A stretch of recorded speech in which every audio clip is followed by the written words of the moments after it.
day everyone, welcome to Tarish TV.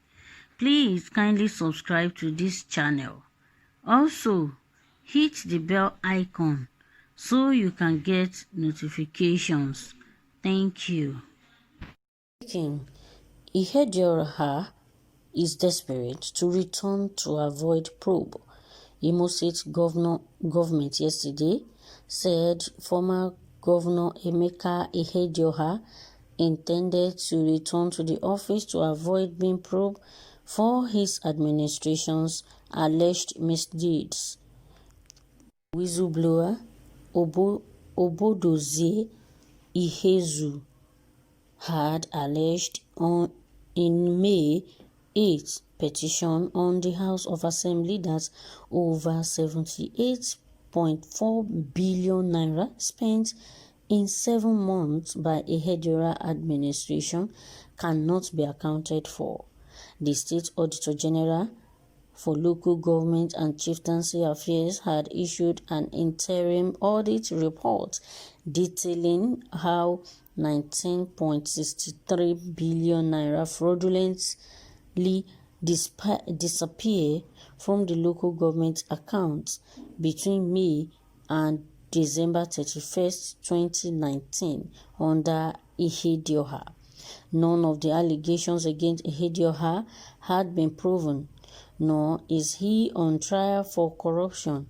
He has also consistently denied any wrongdoing. The governor could not be reached yesterday for comment, for his media aide did not pick or return his calls. The state said it was awaiting the outcome of the various panels investigating the short-lived administration.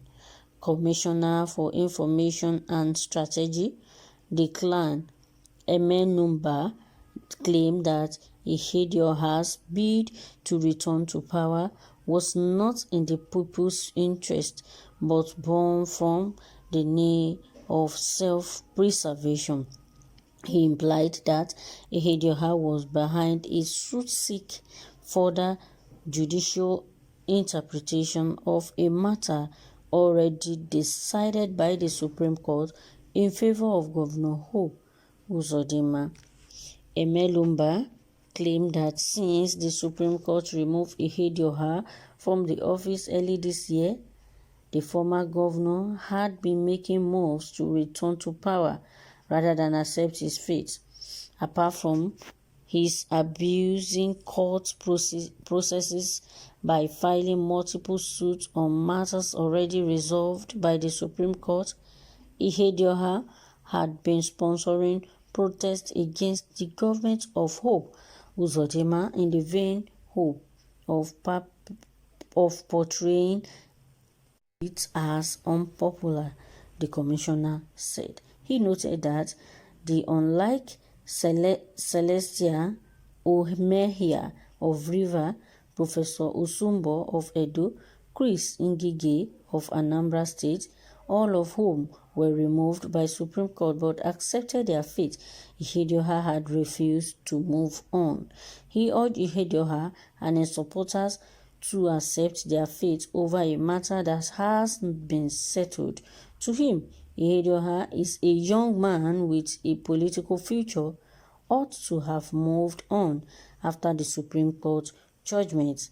He said the former governor may be squandering whatever goodwill he has left on unnecessary and repetitive litigation.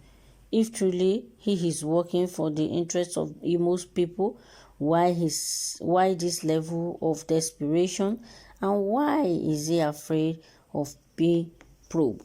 Well, Ihedioha have been warned now that he should accept his fate. Other governors that were removed accepted their fate. Now the commissioner for information under Hope Uzodinma is advising and telling Ihedioha to accept his fate, that he is a young man with a political ambition. He can still move on, and that he is being afraid of being probed That is why he wants to take the matter to the court. That's what people have to say concerning this news story. This person said, yes, it is good. You will not take a personal belonging of a child and ask him not to cry. It is better for him to be desperate because Imolite vote for him. This person said, guest said, I don't really know how long it will dawn on Mbese people that Emeka Ihedioha is no longer the governor of Imo State. And I don't also really know how long it will take them to will for Emeka Ihedioha. When people were shouting and full of optimistic that the Supreme Court review will favor the ousted governor, many of you even turned to emergency prayer warrior. Wow. Another person said that is a comment of a drowning man. Drowning man? I don't know what you mean by drowning man, but this is coming from Hope Uzodinma, telling everyone that Ihedioha is desperate to return to avoid being probed. Let's still know what your thoughts are concerning this news story as you drop them by at the comment section, your thoughts and your views. Thank you guys for listening, and I will see you on the other news.